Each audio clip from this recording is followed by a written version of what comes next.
अस्सलाम वालेकुम student. Class 2 का लेक्चर नंबर 5 है इस्लामियात का। बुक का पेज नंबर 19 ओपन करेंगे।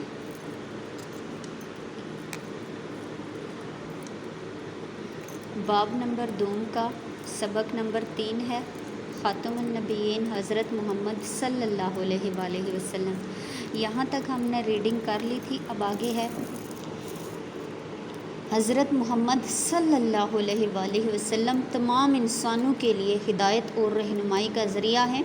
आप सल्लल्लाहु अलैहि वसल्लम तमाम कायनात की रहनुमाई करने वाले हैं। हज़रत मोहम्मद सल्लल्लाहु अलैहि वसल्लम से पहले जितने नबी और रसूल आए वो सब किसी ख़ास कौम या इलाके के लिए रसूल बनाकर भेजे गए थे, लेकिन आप सल्लल्लाहु अलैहि वसल्लम के बाद क़यामत तक कोई नबी नहीं आएगा। इसलिए आप सल्लल्लाहु अलैहि वसल्लम की तालीमात तमाम इंसानों के लिए हैं। ज़िंदगी के हर मामले में आप सल्लल्लाहु अलैहि वसल्लम से हिदायत और रहनुमाई मिलती है। आप सल्लल्लाहु अलैहि वसल्लम की रहनुमाई और तालीमात की वजह से अरब एक महज़्ज़ब और आलम कौम बन गए। यहाँ तक रीडिंग स्टॉप करेंगे। क्वेश्चन नंबर 1 और 2 हमने कर लिए थे। क्वेश्चन नंबर 3 है, कुरान मजीद में किस नबी को ख़ातमुन नबीयीन कहा जाता है?